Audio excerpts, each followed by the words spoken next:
Hi, St. Mary's friends. It's Miss Amelia here, and I have a special guest with me today. This is my dog, Ruth.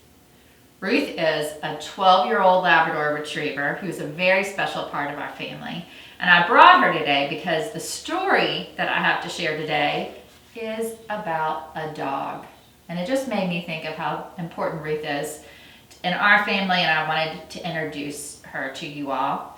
She probably will not behave as I read the story, so she may walk off screen, but we'll give you a chance to see her at the end of story time too. Ruth, can you be a good girl? Probably not.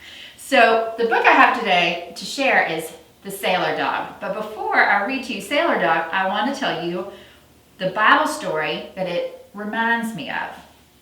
It reminds me of this story about Jesus teaching and healing. Here's a picture. You guys remember this, our Spark Bibles that we use more here at Sunday school together. Jesus was in the synagogue. Now the synagogue is where Jesus would have gone to worship. It's where they went to worship and learn about God. He picked up a scroll and began to read it out loud. Now the scrolls would have had the words of the Bible, the Old Testament, written on them for him to read out loud. Just as he was doing this, a sick man sitting near Jesus began to shake. The sick man shouted at Jesus. "Shh, quiet, shush," the crowd said to the man. The people did not care about the man, but Jesus did. Jesus stopped his teaching. He wanted the man to be well. "Be still," he said to the sick man. "Be well." The sick man became peaceful and quit shaking. "What is this?" the people said in amazement. "He even cures the sick." Because of this event, news of Jesus' power began to spread among the people. There he is, teaching, and there's the man who needed his help. Now, in this story, what I think is really remarkable is that Jesus knew exactly who he was and what he needed to do. Who he was and what he needed to do. And in this story of the sailor dog, I think we're going to find a story about somebody else who knew exactly who he was and what he was supposed to do. So listen as we read the story together.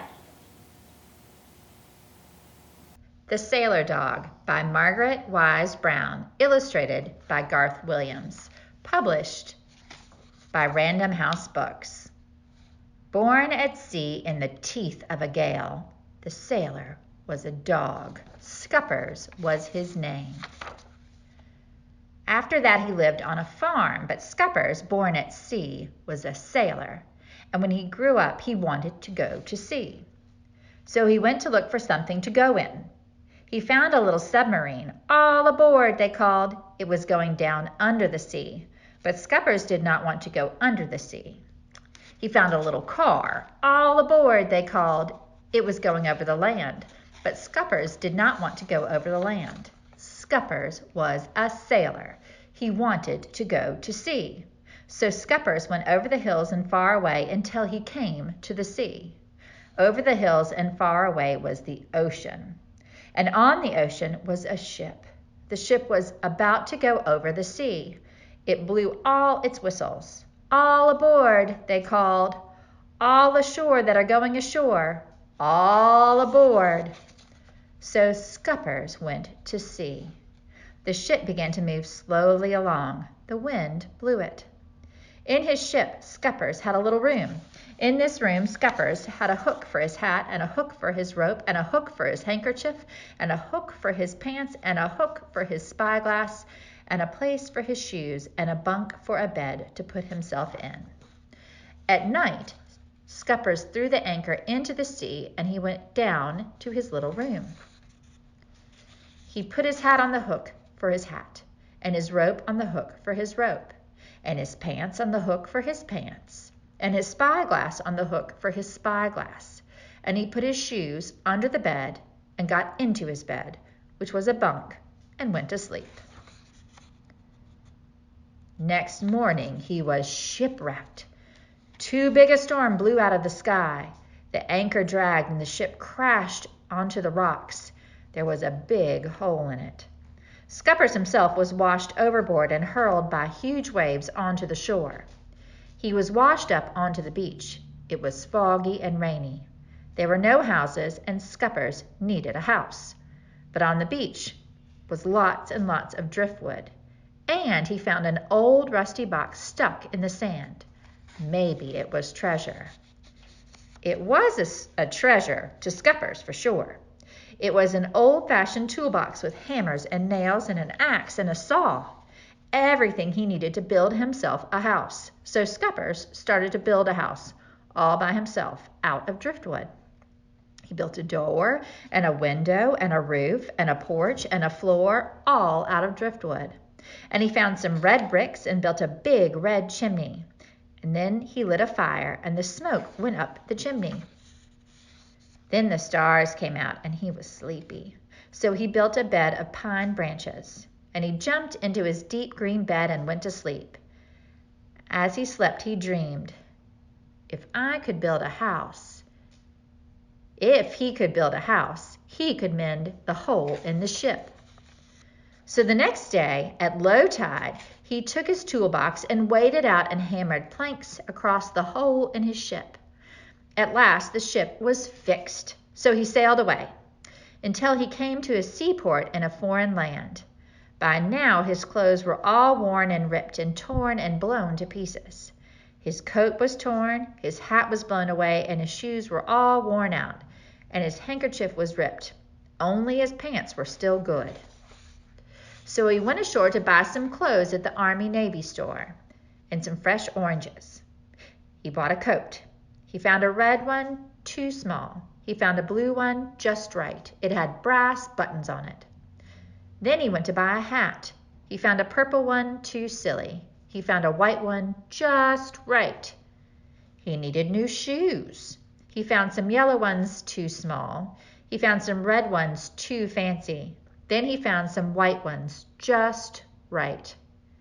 Here he is with his new hat on, and with his new shoes on, and with his new coat on, with his shiny brass buttons. He has a can of polish and a cloth to keep them shiny. And he has a new clean handkerchief and a new rope and a bushel of oranges. And now Scuppers wants to go back to his ship, so there he goes. And at night, when the stars came out, he took one last look through his spyglass and went down below to his little room, and he hung his new hat on the hook for his hat, and he hung his spyglass on the hook for his spyglass, and he hung his new coat on the hook for his coat, and his new handkerchief on the hook for his handkerchief, and his pants on the hook for his pants, and his new rope on the hook for his rope, and his new shoes he put under his bunk, and himself he put in his bunk. And here he is where he wants to be, a sailor sailing the deep green sea. This is Scuppers' song.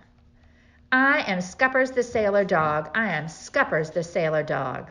I can sail in a gale, ride over a whale, under full sail in a fog.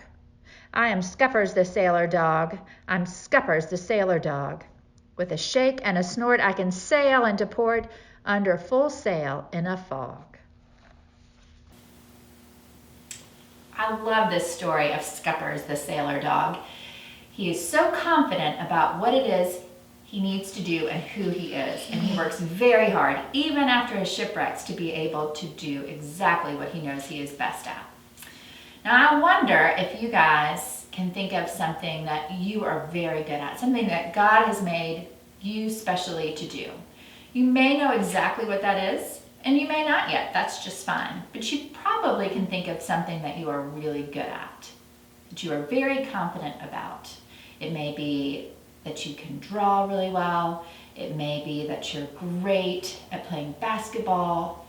It may be that you know you are a super helper in the kitchen for your mom or your dad. And this week, I want you to think of the things that you know you are good at. And when you do that thing that you know you are good at, please remember that God made you especially able to do that wonderful thing. Just you. And I want you to be confident in that ability. Please know how very much you are loved and how much we miss you, and that I'm looking forward to seeing you again very soon.